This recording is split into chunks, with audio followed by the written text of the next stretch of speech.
This is NHK Newsline. I'm Yoshi Ogasawara. Japanese officials are still trying to grasp the full extent of damage caused by a powerful earthquake that struck central Japan on New Year's Day.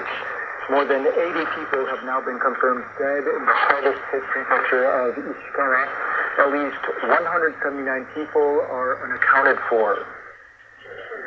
Rescue workers are combing damaged houses one by one, searching for survivors. This area has not been searched until today. We want to confirm the safety of as many residents as possible. A woman in her 80s was rescued on Thursday.